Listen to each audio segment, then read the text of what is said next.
أعوذ بالله من الشيطان الرجيم بسم الله الرحمن الرحیم۔ پیارے ساتھیوں، آج ہم قاعدے کی تختی نمبر 8 پڑھیں گے۔ تختی نمبر 8 حروف مدہ۔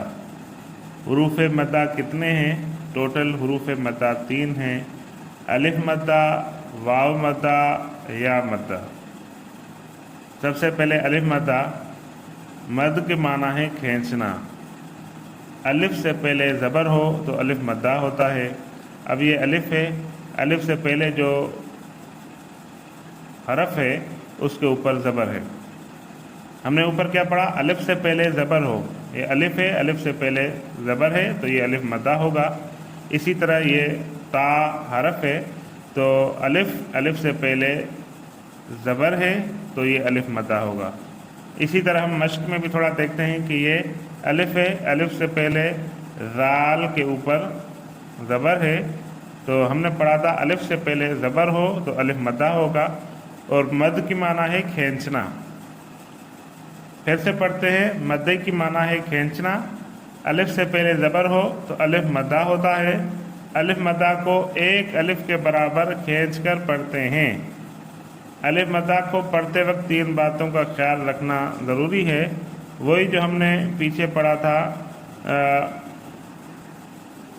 تختی نمبر 7 میں کھڑی حرکات۔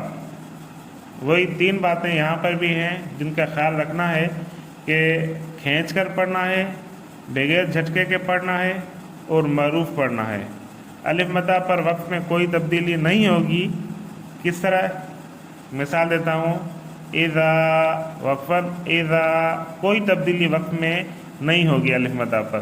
بناہا وقفاً، بناہا کوئی تبدیلی نہیں ہے۔ ضحاہا وقفاً، ضحاہا۔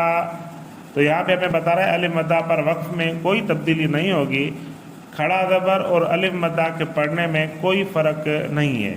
جیسے تختی نمبر 7 میں ہم نے پڑھا ہے کھڑی حرکات میں کھڑا زبر، تو بول رہا ہے کہ کھڑا زبر اور الف مدہ کے پڑھنے میں کوئی فرق نہیں ہے۔ الف مدہ کے بعد والا حرف وقف کی وجہ سے ساکن ہو رہا ہو تو الف مدہ کو 3 الف کے برابر کھینچ کر پڑھیں گے۔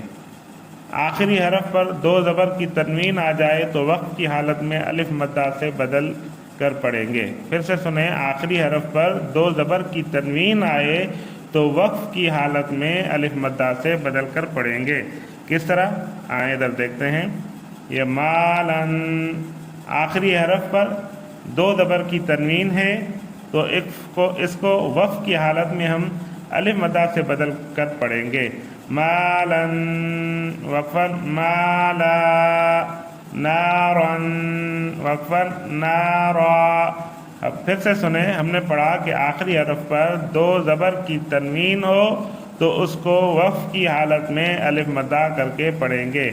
مثال پھر پڑھتے ہیں، متاعن وقفاً، متاعا۔ چلو ہم اب سبق شروع کرتے ہیں۔